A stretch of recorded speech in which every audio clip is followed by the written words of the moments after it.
आज दिल्ली विधानसभा निवडणुकीची घोषणा होणार आहे। महत्त्वाची बातमी, आज दुपारी निवडणूक आयोगाची पत्रकार परिषद होणार आहे। दुपारी 2 वाजता निवडणूक आयोगाची पत्रकार परिषद होणार आहे। दिल्ली विधानसभा निवडणुकीची आज घोषणा होणार आहे। आज दुपारी 2 वाजता निवडणूक आयोगाची पत्रकार परिषद होणार आहे।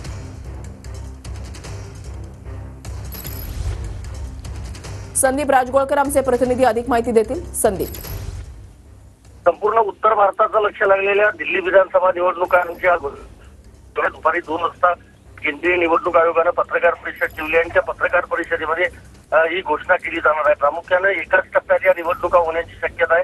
फेब्रुवारी महिन्याच्या 15 ते 20 तारखेच्या दरम्यान हे मतदान असण्याची शक्यता आहे। एकूण 90 जागांसाठी दिल्ली विधानसभा निवडणुकीची प्रक्रिया जी आहे ती पार पडणार आहे।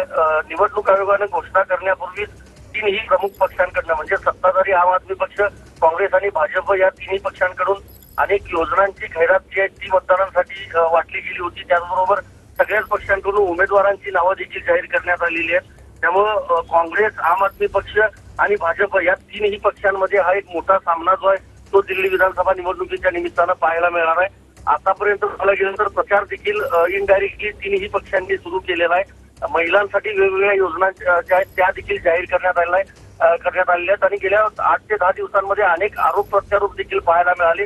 त्यामुळे निवडणूक आयोगाच्या घोषणेकडे संपूर्ण उत्तर भारताचं लक्ष लागलेलं होतं आणि फेब्रुवारीच्या 23 तारखेला दिल्ली विधानसभा निवडणुकीची मुदत जी आहे ती संपणार होती आणि त्यापूर्वी आता निवडणूक आयोगात पत्रकार परिषद घेऊन दिल्ली विधानसभा निवडणुकांची घोषणा करणार आहे। नक्कीच धन्यवाद संदीप दिलेल्या सविस्तर माहितीसाठी।